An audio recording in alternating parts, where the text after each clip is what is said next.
નમસ્કાર, આપ જોઈ રહ્યા છો યુટીસી ન્યૂઝ। લોકસભાની ચૂંટણી જીત્યા બાદ એનડીએ સરકાર હવે વર્ષ 2024-25નું બજેટ પ્રસ્તુત કરવા જઈ રહ્યું છે। આજે બજેટ સત્રની તારીખો પણ જાહેર થઈ ગઈ છે। 22 જુલાઈથી 12 ઓગસ્ટ સુધી સંસદમાં બજેટ સત્ર મળવા જઈ રહ્યું છે। 23મી જુલાઈએ નાણામંત્રી નિર્મલા સીતારમણ બજેટ પ્રસ્તુત કરશે। વર્ષ 2024-25નું આ જે બજેટ છે તે ચૂંટણીના કારણે મોડું થયું છે।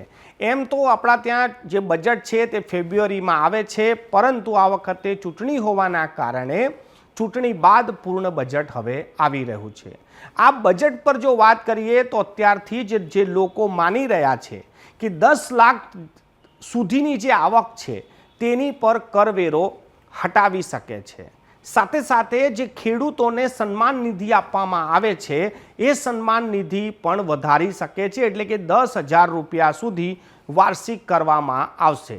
નિર્મલા સીતારમણે આ વખતે ખાસ કરીને જે પેટ્રોલ અને ડીઝલના ભાવોને ઓછા કરવા માટે જે જીએસટીમાં લાવવાની વાત છે તેની પર કોઈ મોટું પગલું ભરાઈ શકે છે। એટલે આ વખતે જે બજેટ છે એ કેવું હશે એના પર સૌ કોઈની નજર છે, પરંતુ આ બજેટ 24-25નું જ્યારે 23મી તારીખે રજૂ થશે ત્યારે નિર્મલા સીતારમણ કયા સેક્ટરને કે કયા સમાજને ખુશ કરે છે, મધ્યમ વર્ગ માટે શું કરે છે, ગરીબો માટે શું કરે છે, ખેડૂતો માટે શું કરે છે, ઉદ્યોગપતિઓ માટે શું કરે છે એ જોવાનું રહેશે।